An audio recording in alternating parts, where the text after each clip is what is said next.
Bonjour, tout d'abord en ce début d'année 2018, je souhaite vous souhaiter à tous une excellente année à venir et j'espère que vous nous suivrez tout au long de l'année sur ABC Juris pour des vidéos d'information juridique.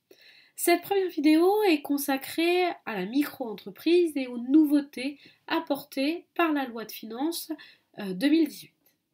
La loi de finances a prévu tout d'abord une exonération nouvelle, un cas nouveau d'exonération de la cotisation foncière des entreprises.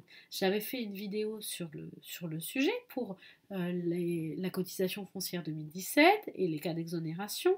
En 2018, dans la loi de finances, il est prévu qu'à partir de 2019, pas cette année mais l'année prochaine, les micro-entrepreneurs qui réalisent un chiffre d'affaires de moins de 5 000 euros seront exonérés.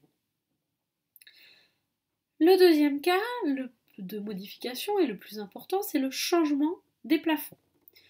Jusqu'à l'année dernière, lorsque une personne réalisant des activités de vente de marchandises dépassait le plafond de 88 200 euros et une personne réalisant des activités de service ou des activités non commerciales dépassait le plafond de 33 200 euros, elle ne pouvait plus rester sous le régime de la micro-entreprise.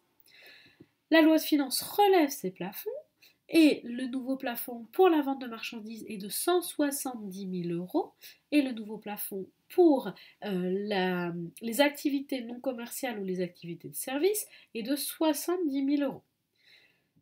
Donc cela signifie qu'une personne en micro-entreprise peut désormais réaliser un chiffre d'affaires plus élevé allant jusqu'à ces plafonds. Au-delà, il faudra changer de régime. Néanmoins, attention, n'ont pas été modifiées la franchise de TVA. Ça signifie que lorsqu'une personne dépasse les anciens seuils, c'est-à-dire en matière de vente de marchandises, dépasse 82 800 euros et en matière de services ou d'activités non commerciales dépasse 33 200 euros, elle devra facturer de la TVA et la reverser à l'État. Quelles sont les options pour cette personne? Donc ça complique le régime de la micro-entreprise, puisqu'avant on ne facturait pas de TVA et on n'en récupérait pas, et nos clients ne pouvaient pas la déduire. Mais désormais, puisqu'il va falloir la facturer au-delà de ces seuils, ça signifie que lorsque l'on aura atteint ces seuils, il faudra soit augmenter nos tarifs de 20% pour continuer à toucher in fine le même montant, soit il faudra baisser notre marge de 20%.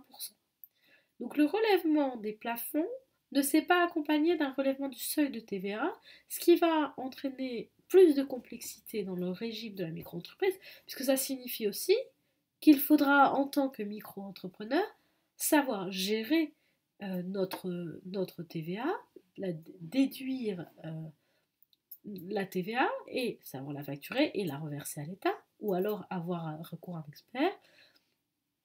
Et cela complique également puisqu'il faudra décider quelle option choisir, probablement en cours d'année, lorsque l'on atteindra les seuils de TVA. Voilà pour cette présentation des nouveautés 2018 prévues dans la loi de finances. Je vous proposerai d'autres vidéos pour accompagner les entreprises, mais pas seulement, sur la chaîne ABC Juris et j'espère que vous nous suivrez pour de nouvelles vidéos. J'attends avec impatience vos retours ou les sujets que vous souhaiteriez que je traite. Voilà, je vous souhaite encore une excellente année 2018 en ce début d'année et je vous rappelle mes coordonnées.